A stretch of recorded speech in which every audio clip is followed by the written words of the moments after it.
Welcome to Family Basics 101. I'm Dr. Bruce McClure, the local minister at the Prince George's Church of Christ, and we're located at 7800 Central Avenue in Landover, Maryland. Throughout the week, because of Valentine's, we're doing a series entitled Understanding Love Languages. On yesterday, we spent a little bit of time trying to set the foundation for what love languages are all about. According to Dr. Gary Chapman in his book, 5 Love Languages, the emphasis is on the way an individual receives love from others instead of how an individual gives love to others. So throughout this series, keep in mind, it's not the way you give love, it's the way you receive love. And as we mentioned on yesterday also, habits of communication over time, whether good or bad, are very challenging to extinguish. What an individual learns early in life is to receive from others the basic survival needs, such as others are expected to feed us, others are expected to nurture us, others are expected to maintain our hygiene as infants, and others are even expected to house us and provide for our daily needs.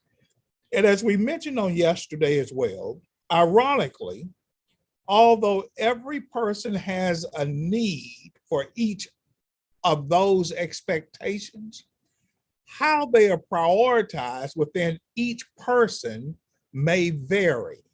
The need most important within an individual more easily converts into the assumed need that is most important to everyone else.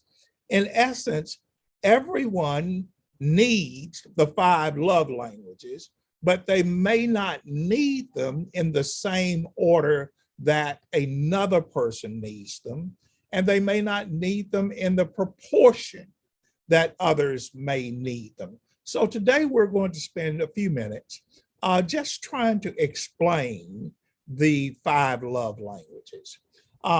Let's first define language.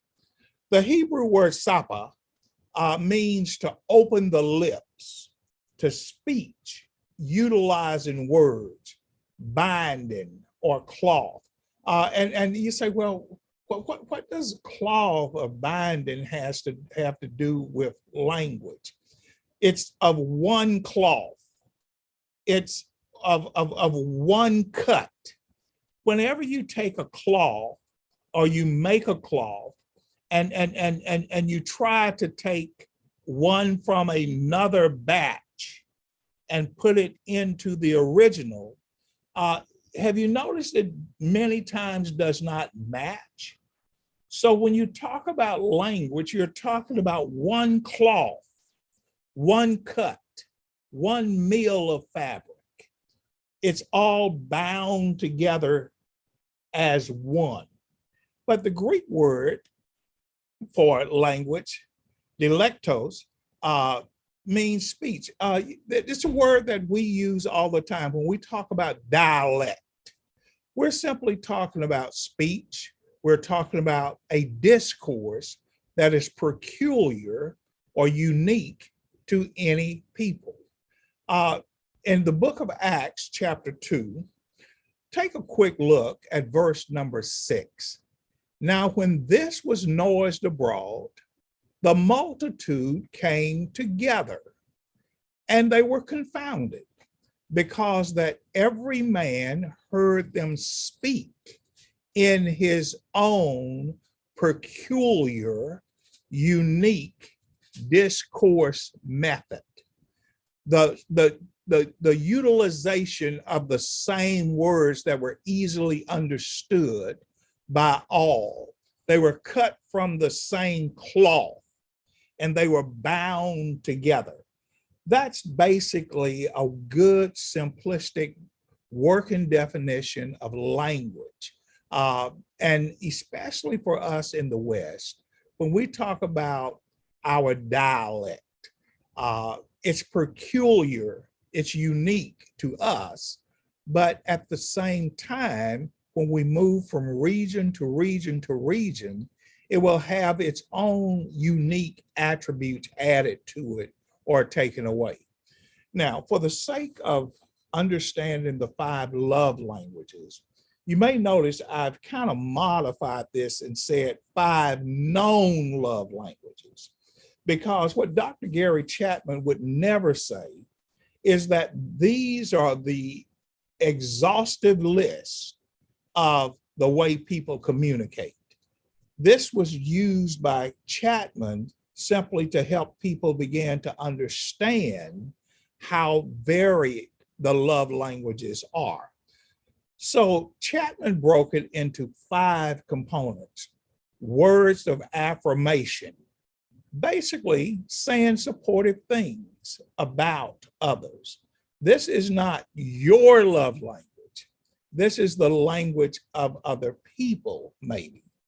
When we talk about acts of service, doing helpful things for other people, it may not be your love language.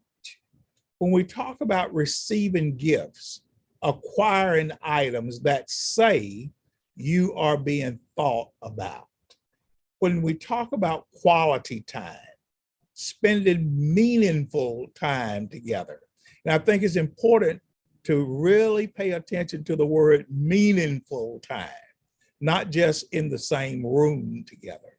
And then finally, when we talk about physical touch, being close to, we'll talk in future sessions, especially on Friday, about the variations of physical touch, the appropriateness depending on the relationship of the physical touch. But these are the basic 5 love languages that Dr. Chapman will make the case that for the most part, every human being has need of. Let me go to the next slide and we will expand on this somewhat. When you look at the idea that no man is an island,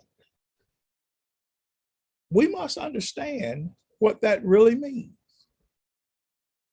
When God created Adam, Adam was surrounded by animals, birds, fish, fowl, but he was literally on an island by himself, having no one like him to do things for him.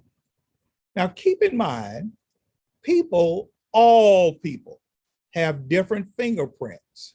And even now it has been discovered that no two people have exactly the same eye pupil retina recognition. There are certain places, especially at the airport now, where you can simply look into a machine and they can identify you or me uniquely. Likewise, no two people have the exact same personality, which determines how one receives the 5 primary life needs. In other words, when we talk about affirmation or acts of service or any of these, there is still some uniqueness for each individual within the love language. So you can't go out and affirm everyone the same way. You can't go out and serve everyone exactly the same way.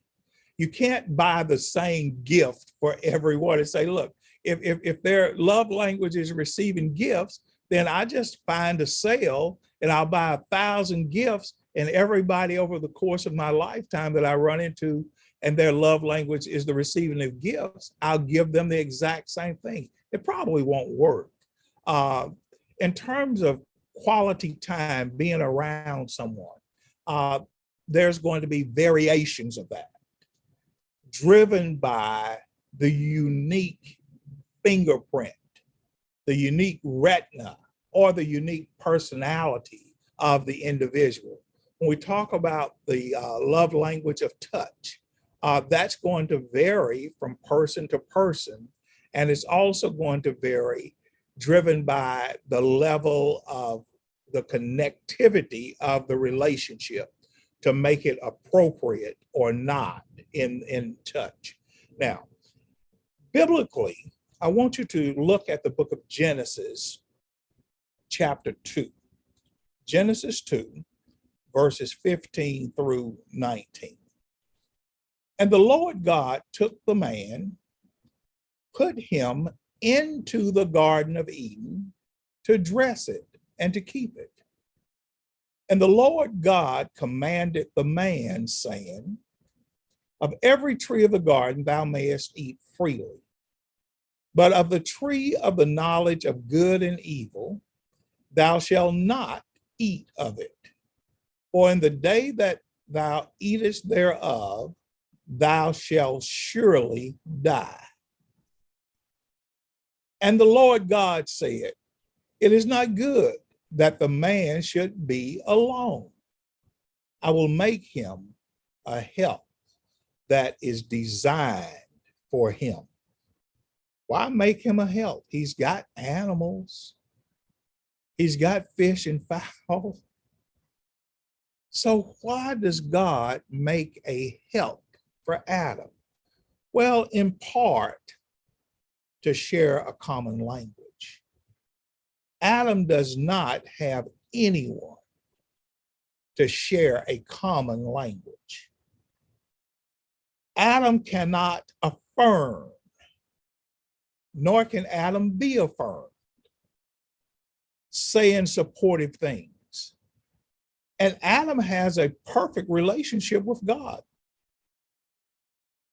But God understood Adam needs an affirming word, someone saying affirmative things to him about the work he is doing with the animals, with the birds, with the fish, with the fowl, at the end of a hard day's journey. He knew God was pleased with what he was doing, but what God understood is that mankind moving forward, part of their temperament, part of their personality would be to hear a like person speaking a similar language, saying supportive things to him. He comes in from a hard day's work, and he would need, maybe if his language is affirmation, a voice like his saying, how was your day? A voice like his saying, how did the animals do today? Likewise with the act of service, doing helpful things for. Adam had done helpful things for mankind, well, for creation all day long. But Adam did not have anyone to do acts of service for him, to bring him a towel to wet, or to wipe the sweat from his forehead, or to bring a drink of water to him. Those type acts of service, or to cook him a meal, or for him to cook a meal for someone. Adam didn't have anyone to give a gift to. He had no one to provide a gift for him, acquiring items that may just say you're thought about. There was no one suitable for Adam. There was no one at the end of Adam's day or at the beginning of his day for him to spend quality time, spending meaningful time with. Well, he had the animals, he had the fish, the fowl, he had all of the work responsibility, but there was no one like him to share those tasks with. So the quality time was for, if this is what Adam needs, then he has to have someone to provide that for him. And then finally, just to expand on physical touch, being close to. Can you imagine Adam being close to the animals, the fish, the fowls, the birds of the air all day long? and then come home every single day. And keep in mind, there was no sin at this point. And he was going to spend all of that time in the garden every single day, not being touched, not being gently caressed. I mean, God understood the needs of Adam beyond Adam understanding the needs of Adam. So therein is sort of the foundation of the 5 love languages. And what God understood is whether these needs are being met or not, man really had a desire, an inner need for them. So I would like for you to come back tomorrow. I'm sorry, not tomorrow, Thursday. And we're going to discuss, how do you determine your love language? We talk about, yeah, those sound good, but how do you determine your love language? Yesterday was Valentine's Day.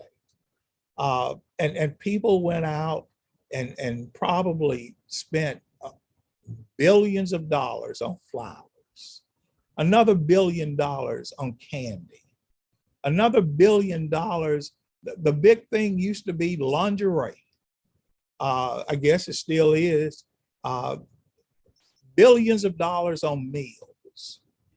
But the question is, who the money was spent for and the gifts were given to.